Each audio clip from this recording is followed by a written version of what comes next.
আসসালামু আলাইকুম গাইস, আমি সামির চলে এলাম আপনাদের মাঝে নতুন আরও একটি ভিডিও নিয়ে। সো গাইস, আজকে চলে আসছি একটা ভিডিওর টপিক নিয়ে কথা বলতে, সেটা হচ্ছে বস্ত্র। তো আজ থেকে 1 থেকে 1.5 বছর আগে আপনারা সবাই জানেন বাংলাদেশে একটা দল আন্দোলন করেছিল বস্ত্র স্বাধীনতা নিয়ে, যাতে তারা যে কোনো ধরনের বস্ত্র পরবে কিন্তু তাদেরকে কেউ যাতে বাধা না দেয়, কোনো কটূক্তি যাতে না করে, রোডে কাজে তাদের যাতে কিছু না বলে।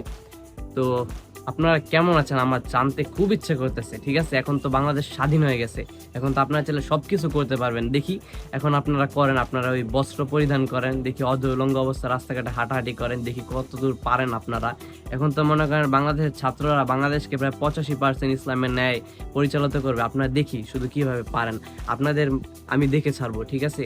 আপনারা যে খালি বলতেন না যে ওই রিক্সাওয়ালা চাচা খারাপ, ওই ছেলে খারাপ, এই ছেলে খারাপ, মানে আপনারা যে কি বলে না, হ্যাঁ, আমি আপনাকে বলি, কিছু কিছু সমাজে কিছু কিছু লোক আছে যারা শেয়াল, আর মেয়েরা হচ্ছে গিয়ে মুরগি। ঠিক আছে, তো আপনি তো আপনার একটা মুরগি যদি হেঁটে যায়, শেয়ালটার দিকে তাকাবি। আবার মুরগিটা যদি একটু সুন্দর হয়, মানে নাদুস নুদুস হয়, মানে কি বলবো, কি মাংস সে একটু বেশি হয়, মাংস বেশি হয় মুরগিতে, তাহলে শিয়াল আরো বেশি নজর দিব এটাতে।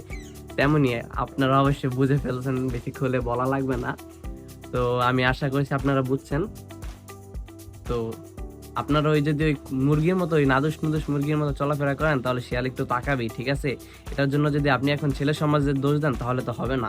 তো এখন ইসলামের 85% ইসলামের ন্যায় যেহেতু দেশ পরিচালিত হবে, সেহেতু আমি আপনাদেরকে দেখবো যে আপনারা কেমন করেন, আর এখন কেমন আছেন সেটাও জানতে চাই। যদি কেউ এরকম থেকে থাকেন যে বর্ষ স্বাধীনতার পক্ষে, তাহলে আমার সাথে অবশ্যই যোগাযোগ করবেন, আপনার হালচাল একটু জানতে চাই। তো গাইজ, দেখা হচ্ছে নেক্সট ভিডিওতে। আল্লাহ হাফিজ।